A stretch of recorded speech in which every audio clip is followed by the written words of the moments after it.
Salut à tous et bienvenue. Aujourd'hui, on va plonger, et c'est le cas de le dire, dans l'univers d'un métier à la fois fascinant et super exigeant, celui d'ingénieur en inspection sous-marine. C'est une carrière qui se joue au cœur de notre infrastructure énergétique mondiale et qui demande des compétences techniques de pointe et un mental d'acier. Alors, voilà le programme. D'abord, on va définir précisément ce métier. Ensuite, on explorera leur quotidien, un quotidien souvent extrême. On verra aussi comment on accède à ce poste, combien ça peut rapporter, et enfin, quelles sont les perspectives de carrière. Allez, on s'accroche, c'est parti.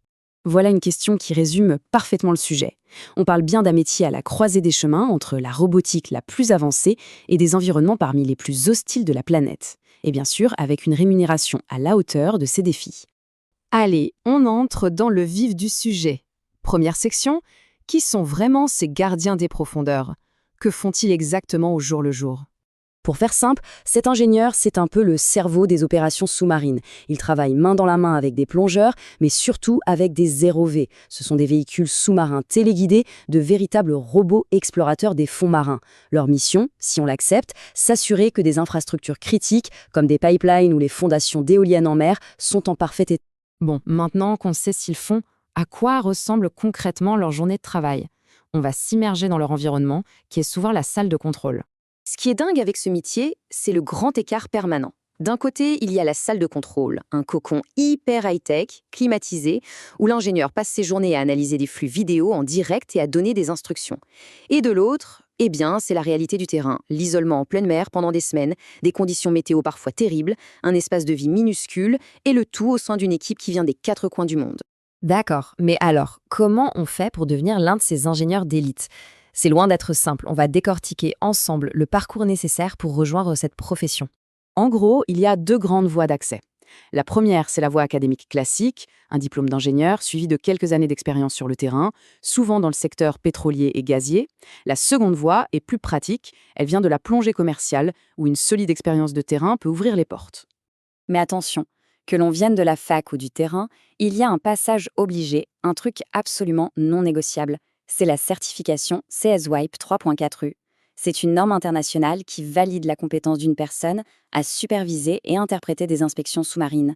C'est tout simplement le sésame indispensable pour exercer. Mais voilà, avoir les diplômes, ça ne suffit pas. Loin de là. Les employeurs recherchent des qualités humaines bien précises, une capacité à résoudre des problèmes très concrets, un souci du détail presque maladif et surtout une excellente communication pour travailler sous pression avec une équipe internationale. C'est un métier qui met autant le mental que la technique à rude épreuve. Bon, on a parlé des défis, de la formation, parlons un peu du nerf de la guerre, le salaire. Parce qu'un métier aussi exigeant, en général, ça paye plutôt bien. Faisons un petit tour du monde des rémunérations. Au Royaume-Uni, qui est un des centres névralgiques de l'industrie, les tarifs journaliers pour un freelance sont impressionnants. On parle de plus de 500 voire 600 € par jour pour des journées de 12 heures. Ça donne une excellente idée de la valeur de ces compétences sur le marché.